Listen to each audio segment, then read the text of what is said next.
नमस्कार, आप देख रहे हैं हल्ला बोल टीवी। मैं हूं दीपक शर्मा और सब टर्म्स ऑफ रेफरेंस मांग रहे थे। पूरा बिहार टर्म्स ऑफ रेफरेंस देखना चाहता था।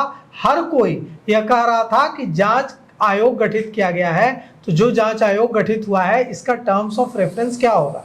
टर्म्स ऑफ रेफरेंस हल्ला बोल टीवी ने हासिल कर लिया है और यह जो आपको स्क्रीन पर दिख रहा है डॉक्यूमेंट, यही टर्म्स ऑफ रेफरेंस है।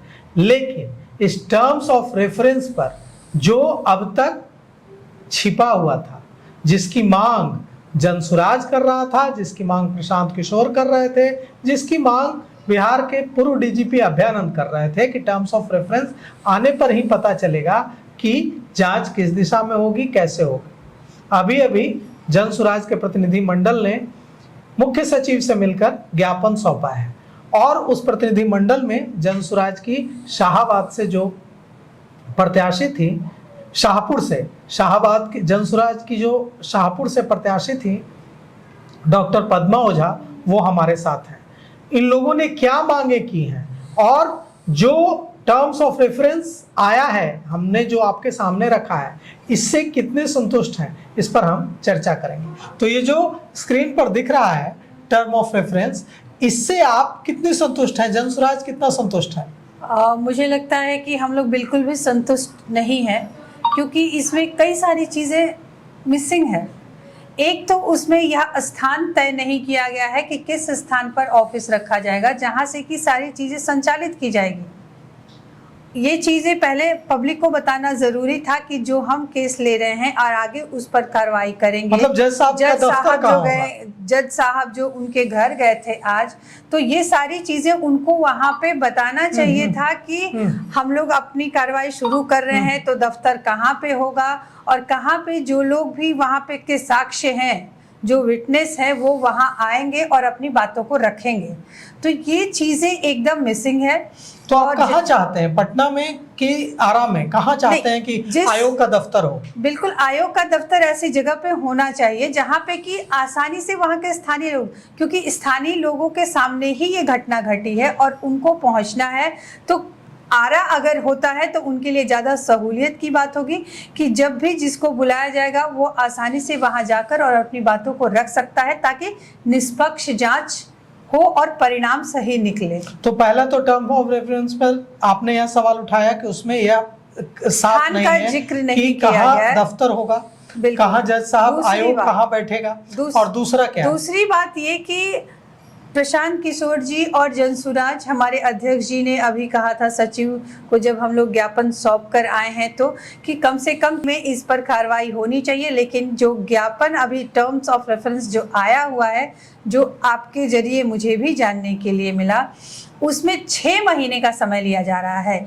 इसका मतलब ये है कि सरकार सीरियस नहीं है इस मैटर को लेकर के। वो चाह रही है कि लंबा टाइम हम दे दें और इससे धीरे धीरे माहौल अपने शांत हो जाएगा।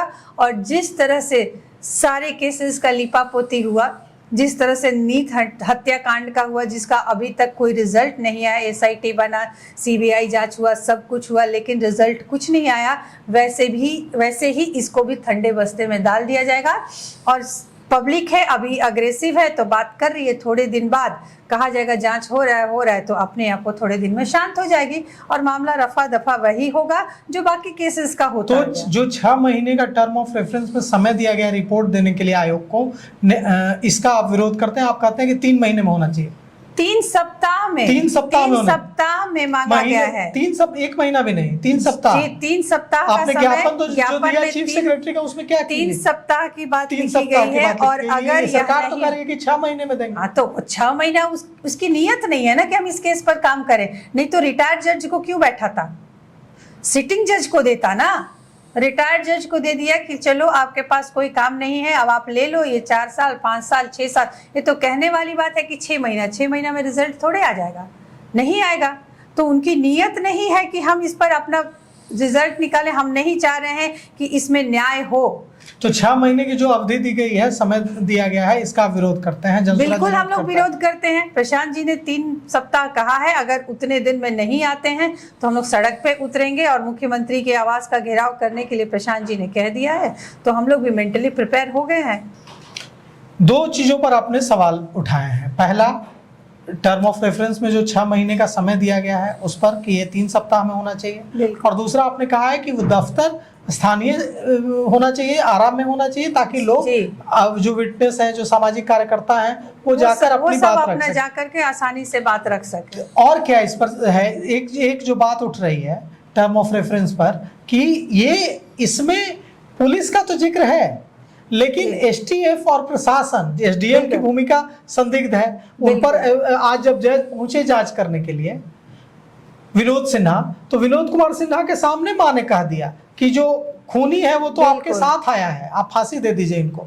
तो एसडीएम की भूमिका, प्रशासन की भूमिका और एसटीएफ के एक जवान जो एनकाउंटर में शामिल थे, उन एसटीएफ और प्रशासन का जिक्र नहीं है उसमें। बिल्कुल, यही बात है कि वहाँ जो पहले ही दिन उन लोगों ने कहा कि पुलिस को हम लोगों ने सस्पेंड कर दिया, भरत तिवारी की मृत्यु के एक दिन पहले जो वो कार्रवाई करने के लिए भेजे थे और वापस लौट गए लोग, तो उनको सस्पेंड किया गया। उन्हीं पे ये लोग बात फिर कर रहे हैं, पुलिस की ही बात कर रहे हैं, एसटीएफ का जिक्र कर ही नहीं रहे हैं और प्रशासन के जिक्र ये कहीं नहीं रहे। इसका मतलब यही है कि ये पूरा का पूरा जो है वो पुलिस पे डाल देना चाहते हैं और ये अपने बच जाना चाहते हैं, क्योंकि जैसे ही एसटीएफ की बात आएगी, यहाँ गृह मंत्रालय से जुड़ा हुआ है, तो ये समझ में आ जाएगा कि तार अब गृह मंत्रालय ऊपर तक सारे लोग पकड़े जाएंगे, वो भी नहीं बचने वाले। तो ये चाहते हैं कि यहीं पुलिस तक ही हम रखें ताकि हम तक वो फंदा ना आए। लेकिन प्रशांत किशोर जी और जनसुराज उन्हें छोड़ने वाला नहीं है, वो तह तक जाएगा और बिना न्याय किए हुए इस बार छूटने वाले नहीं है। जितने लोग भी इसमें शामिल है, ऊपर से नीचे तक, वो उन सबको भरत तिवारी के साथ न्याय करना होगा और उनके लिए जो भी दंड सुनिश्चित की जाएगी वो सबको दिया जाना चाहिए। ये हम अपने जो न्याय है, न्याय के देवता जो कानून है, उनसे हम लोग ये मांग करते हैं। तो आप ये कह रही हैं कि एसडीएम, प्रशासन की भूमिका और साथ ही साथ एसटीएफ की भूमिका को भी टर्म ऑफ रेफरेंस में शामिल किया जाना चाहिए था, क्योंकि सभी को पता है, वहाँ उनकी मम्मी को भी पता है कि यहाँ पे एसटीएफ आई थी, लेकिन एसटीएफ की जिक्र वहाँ पे नहीं की गई है। ये सारी चीजें होनी थी, ये सारी चीजें उसमें खामियां है और इन सब पे बात होनी चाहिए और पब्लिकली ये सारी चीजें बतानी चाहिए कि हम लोग किस तरह से जांच शुरू कर रहे हैं। तो देखिए, टर्म ऑफ रेफरेंस को लेकर जो सवाल जनसुराज ने उठाए हैं कि टर्म ऑफ रेफरेंस जारी नहीं किया गया, हल्ला बोल टीवी ने टर्म ऑफ रेफरेंस की कॉपी हासिल की और आप तक पहुंचाई। अब जनसुराज ने टर्म ऑफ रेफरेंस पर सवाल उठाए हैं। जनसुराज ने कहा है कि टर्म ऑफ रेफरेंस में कई ऐसी चीजें हैं जिस पर सवाल उठना लाजमी है, जैसे 6 महीने का समय देना मंजूर नहीं है जनसुराज को। जनसुराज की नेत्री ने कहा है, डॉक्टर पद्मा ओझा ने, कि अगर 3 सप्ताह के अंदर रिपोर्ट नहीं आती है आयोग की तो हम सड़क पर उतरेंगे, हम मुख्यमंत्री आवास घेराव करने का जो प्रशांत किशोर ने ऐलान किया है उसके लिए तैयार है। दूसरी बात कि जो एसटीएफ और प्रशासन की भूमिका है उसकी भी जांच होनी चाहिए, क्योंकि वो भी संदिग्ध है, सिर्फ पुलिस की भूमिका की जांच नहीं होनी चाहिए। तो आपकी इस पर क्या राय है टर्म ऑफ रेफरेंस को लेकर? अपनी राय भी जरूर बताइएगा। फिलहाल इस पेशकश में इतना ही। आगे की खबरों के लिए देखते रहिए हल्ला बोल टीवी। शुक्रिया।